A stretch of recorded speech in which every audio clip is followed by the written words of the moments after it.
The air was thick with the scent of rain-soaked earth when I heard the crack of a gunshot splinter the quiet of my backyard. My heart lurched as I bolted to the window, yanking back the curtain just in time to see a figure cloaked in shadow, hat pulled low raise what looked like a rifle toward my chicken coop. The hens erupted in a frantic chorus of squawks, their wings beating against the wire mesh. I grabbed my phone, fingers trembling as I opened the security app, the live feed confirming my worst fear. Someone was in my yard, armed, and my birds were in their crosshairs. This wasn't just a prank or a neighborly dispute gone wrong, this was war. 3 months earlier, I'd never have imagined my quiet life in Willow Creek, a tidy suburban enclave with manicured lawns and polite nods between neighbors, would spiral into this kind of chaos.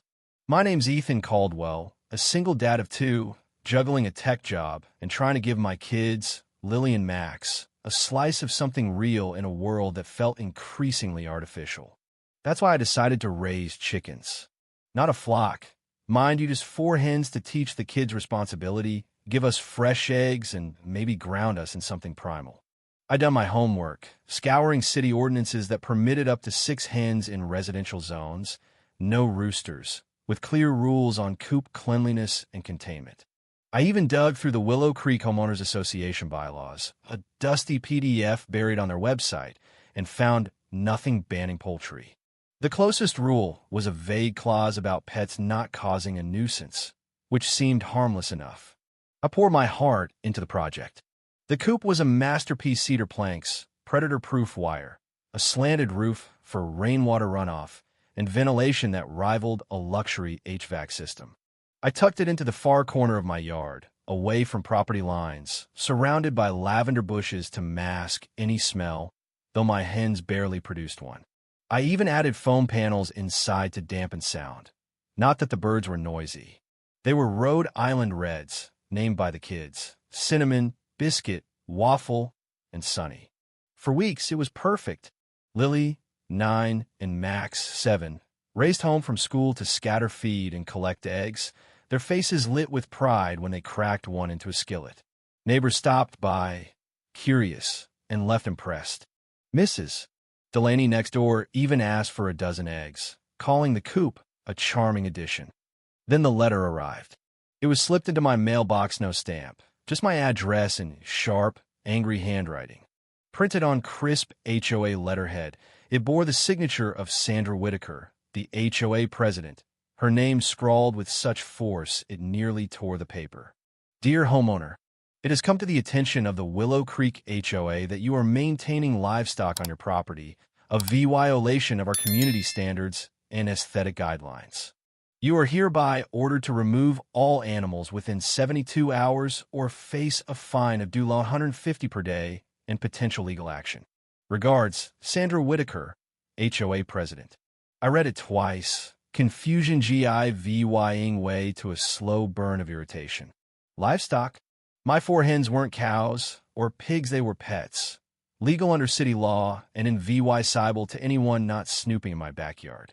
I figure it was a misunderstanding, so I called Sandra, expecting a quick chat to clear things up. That was my first mistake. This is Sandra, she answered, her voice clipped like I'd interrupted a board meeting. Hi, Sandra. It's Ethan Caldwell from Maple Drive. I got your letter about my chickens. Yes, she cut me off, her tone dripping with disdain. Your farm animals are unacceptable. They need to go immediately. I took a breath, keeping my voice even. I've reviewed the HOA bylaws, and there's no rule against a small number of hens. City ordinances allow up to 6 chickens, and my setup complies with every regulation. I'd be happy to show you. Her laugh was sharp, like glass breaking. The bylaws prohibit nuisances, Mr. Caldwell, and your chickens are a nuisance. We've had complaints, noise, smell, the works. This isn't a barnyard. Complaints? From who? I asked, genuinely puzzled. My neighbors had only given compliments. That's confidential, she snapped. Remove the animals, or you'll regret it. The call ended with a click, Leah me staring at my phone. Complaints? My hens were quieter than the leaf blowers that droned every weekend. The coop was cleaner than most garages in Willow Creek. I fired off a certified letter to the HOA, politely requesting the specific bylaw I'd VY OLAT, along with the VY Denke of these mystery complaints. I included photos of the coop, glowing testimonials from neighbors, and a copy of the city ordinance. Sandra's reply came a week later. The fine was now due law, $250 per day, effective immediately. That's when things got weird. Sandra's silver Lexus started cruising by my house, slow and deliberate, her phone raised to snap photos. I spotted her at odd hours early morning. Late evening, her bumper sticker proclaiming blessed in curly script, which felt like a cruel joke given her vendetta. I wasn't about to let her intimidate me, so I installed security cameras, one overlooking the coop, another covering the backyard gate. They were basic, motion-activated, streaming to an app on my phone. I told myself it was just precaution, but deep down, I knew Sandra wasn't done. The conflict erupted at an emergency HOA meeting, called to address what Sandra dubbed the livestock crisis threatening our community's prestige. I showed up with a folder of documents, bylaws, ordinances, coop photos ready to defend my hens. The room was packed, neighbors shifting uncomfortably as Sandra stood at the podium, her pearl earrings glinting under the fluorescent lights. "This isn't just about chickens," she declared, her voice syrupy with fake concern. "It's about protecting our property values. Today it's hens, tomorrow it's goats, pigs, maybe a cow in someone's driveway. We cannot let Willow Creek become a petting zoo." A murmur rippled through the crowd. I raised my hand and stood, keeping my tone calm. "Sandra, the bylaws don't prohibit chickens, and city law explicitly allows them. My coop is clean, quiet, and fully compliant. I've got neighbors here who can confirm it's not a nuisance." To my surprise, several spoke up. Mr. Patel from across the street said he'd never heard the hens. Mrs. Delaney called the coop lovely and said she'd bought eggs from me. Sandra's face tightened, her smile a thin veneer over fury. "This isn't a debate," she snapped, banging her gavel. "The board will re-VYSE the bylaws to ban livestock, and Mr. Caldwell's fines will stand until he complies." I hired a lawyer, Rachel Torres, who specialized in HOA disputes. She confirmed what I suspected. Without a specific bylaw banning chickens, Sandra's fines were toothless. Rachel sent a letter to the HOA, warning that harassing homeowners could expose board members to personal liability. For a week, it worked. The letters stopped. Sandra's drive-bys dwindled. I dared to hope she backed off. Then came that Saturday morning, the gunshot that started it all. My phone buzzed with a motion alert as I sipped coffee, the kids still asleep. The camera feed showed Sandra's sunglasses, floppy hat, and what I now recognized as a pellet rifle creeping toward the coop.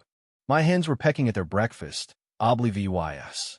I sprinted outside, ducking behind the shed to avoid spooking her, phone recording as backup to the cameras. She fired once, the pellet pinging off the coop's roof. The hen screeched, flapping in panic. She aimed again, and I couldn't stay hidden. "Stop!" I shouted, stepping into VYEW. "What the hell are you doing?" Sandra whirled, rifle still in hand, her face a mix of shock and defiance. For a split second, I thought she might aim at me, but she froze, recognizing me. "Your filthy animals are ruining this neighborhood," she spat, her voice shaking. "The board voted last night your chickens are banned." "You're trespassing," I said, struggling to keep calm. "You're shooting at my pets, which is illegal, and secret votes without homeowner notice don't hold up. Drop the gun." "It's just a pellet rifle," she scoffed, but her bravado was crumbling. "It's for pests, not your precious birds." "Pests?" I held up my phone. "My legal pets, you mean? You're on camera trespassing, shooting, admitting it. I'm calling the cops." That broke her. "You wouldn't dare," she screamed, her polished facade shattering. "I run this neighborhood. You and your chickens don't belong here." She stomped her foot, the rifle wobbling in her grip, and I half expected her to throw it like a toddler mid-tantrum. I dialed 911, voice steady as I spoke to the dispatcher. "I've got an armed trespasser in my backyard who's fired at my animals. She's still here, and I have VY Deo." Sandra's ranting about property values, her authority, My disgusting birds pro VY dead, a perfect soundtrack for the call. She paled when she heard armed trespasser, dropping the rifle like it burned her. This isn't over, she hissed, backing toward the gate. I'll have your house for those fines. The police arrived in 10 minutes, 2 officers stepping into my yard with the calm of people who'd seen it all. I showed them the footage, Sandra sneaking in, firing twice, yelling at me. They watched her melt down with raised eyebrows, one stifling a chuckle when she shrieked about being in charge. They collected the rifle, took statements, and informed Sandra she was being charged with trespassing, property damage, and animal cruelty. But I'm the HOA president, she protested, as if it were a get-out-of-jail-free card. He's the one breaking rules. The older officer, unfazed, shook his head. Ma'am, HOA rules don't trump state law. His chickens are legal. Shooting at them and trespassing aren't. Sandra's arrest wasn't the end. The story spread through Willow Creek like wildfire, neighbors texting me grainy VY-deos of her being led to a patrol car, still arguing. I filed a CIVYL suit, backed by Rachel, for damages to the coop and vet bills for Cinnamon, who'd been nicked by a pellet and needed antibiotics.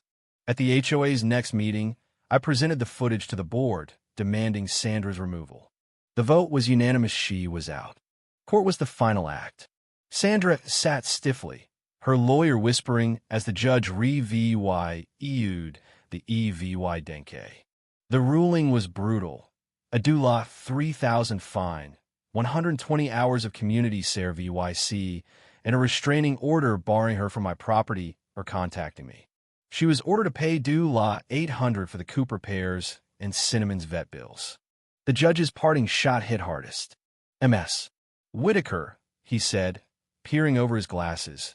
As a real estate agent, you should know this con VY tie-in may jeopardize your license. The commission doesn't look kindly on property-related crimes. Sandra's face drained of color, her hands gripping the table. For the first time, she looked small, her authority stripped away. Back home, the kids were thrilled to see Cinnamon recover, clucking happily with her sisters. Lily and Max started a chicken club with neighborhood kids, teaching them about egg collecting and composting scraps. The new HOA president, Mr. Patel, even floated a proposal to formally allow small coops, inspired by mine. As for me, I still check the cameras sometimes, a habit born of that rainy morning. But the coop stands proud. The hens obliquely VY us to the storm they caused. And somewhere, I imagine Sandra Whitaker scrubbing graffiti off a park bench, her blessed bumper sticker fading in the sun, a reminder that power, unchecked, can unravel faster than a poorly aimed shot. If you were the one in this story, how would you react? Would you stand up and fight back, or accept the unreasonable pressure and control from the HOA? Share your thoughts in the comments below. And don't forget to subscribe, like, and share this VY Deo with more people. Your small action gives us the motivation to keep bringing you more intense and engaging stories. Thanks for watching, and we'll see you in the next VY Deo.